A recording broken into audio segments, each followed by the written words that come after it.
À cause de la routine, nous tombons le plus souvent dans le piège de considérer tout ce que nous obtenons des autres, tout ce que nous avons autour de nous comme des acquis.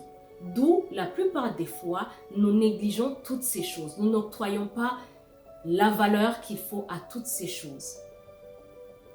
Bonjour à tous et bienvenue dans cette nouvelle vidéo où l'on va parler de la gratitude et le mot magique derrière cette gratitude.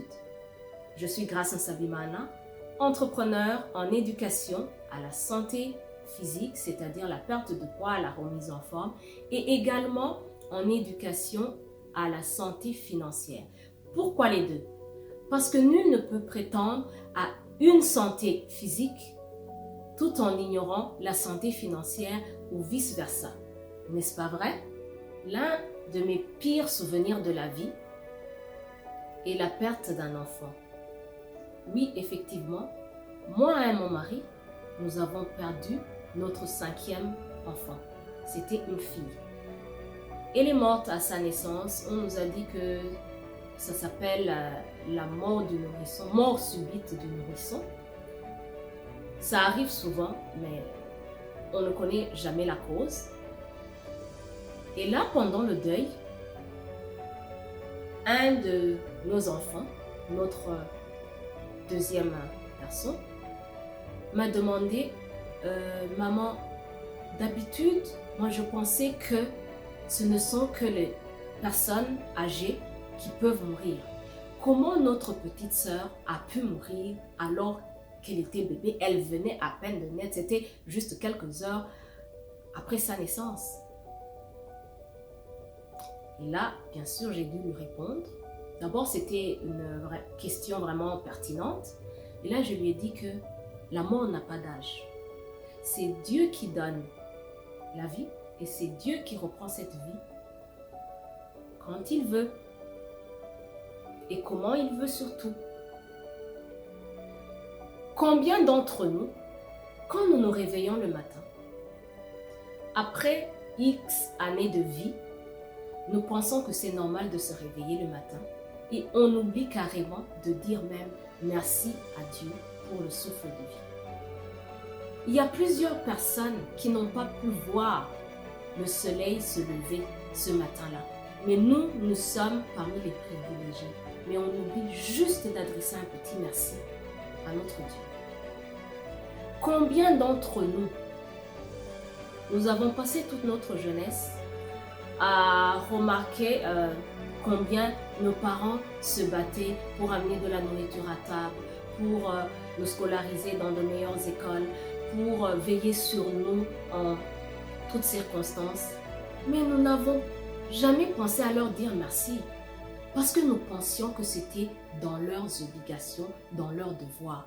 Mais ils n'étaient pas supposés bien le faire comme ils l'ont fait. Ils ont fait de leur mieux, le mieux qu'ils pouvaient.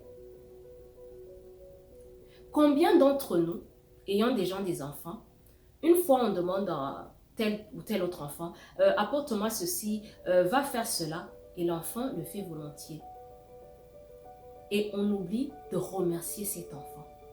Parce qu'on pense que non, l'enfant est supposé nous obéir.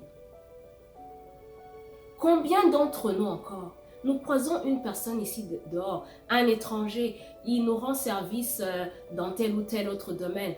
Il nous donne une information qu'on devait vraiment avoir, mais qu'on ne savait pas comment l'avoir. Et nous nous disons que c'est normal. Peut-être si c'était à son travail, on va penser qu'il est en train de faire son travail. Mais il n'est pas supposé le faire si bien. On oublie de dire merci. Le mot magique dont je parlais tout à l'heure, derrière la gratitude, c'est le mot merci.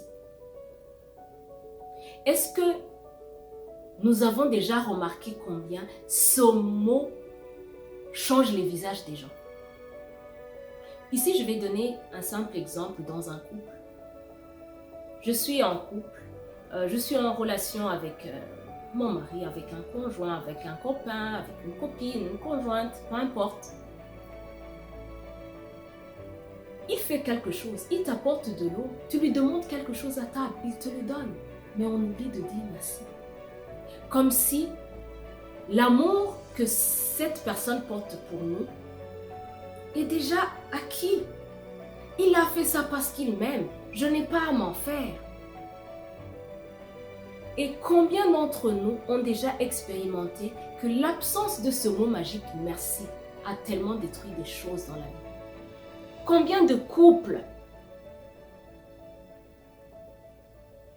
sont en discorde parce que un des conjoints se sent vraiment inconfortable par rapport à l'ingratitude de l'autre, juste parce que on ne dit pas assez souvent merci.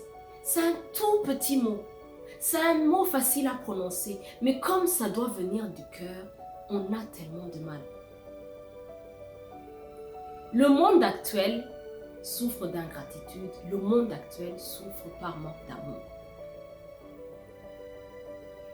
Qu'est-ce que ça nous coûterait en fait d'élever les autres en leur disant toujours merci? Parce que quand on remercie quelqu'un, quand on exprime notre gratitude vis-à-vis de l'autre, l'autre se sent élevé. Ça lui donne de la motivation d'encore refaire cet acte, d'encore poser cet acte, même pour quelqu'un d'autre, parce qu'il sent qu'il est valorisé à travers cet acte. Il sent qu'il est en train de contribuer à quelque chose à travers ce merci. C'est un mot simple, je répète, mais moi-même qui vous parle maintenant, c'est un mot que j'oublie tellement. J'oublie tellement. Je pense à chaque fois que c'est acquis. Rien n'est acquis ici-bas, chers amis. Rien n'est acquis, à commencer par la vie. Rien n'est acquis. Le souffle de vie n'est pas acquis. Avoir des enfants n'est pas acquis. Avoir un conjoint n'est pas acquis. Avoir de la nourriture chaque jour n'est pas acquis. Dormir dans une maison qui n'a pas un toit qui coule n'est pas acquis. Mais on se permet de prendre tout ça là pour acquis. Pourquoi? Parce que ça tombe dans notre routine. On néglige la valeur des choses, on néglige la valeur des gens. Mais malheureusement, on s'en rend compte quand ces gens ne seront plus à côté de nous, quand ces choses disparaissent de notre vie. Alors qu'on aura eu vraiment assez de temps pour dire merci, pour élever ces choses, pour les valoriser. Chers amis, apprenons juste à dire merci. Élevons les autres et à travers cette élévation, nous serons nous-mêmes élevés. Alors, je ne saurais clôturer cette vidéo sans vous dire merci pour votre intérêt, pour votre attention, pour votre temps.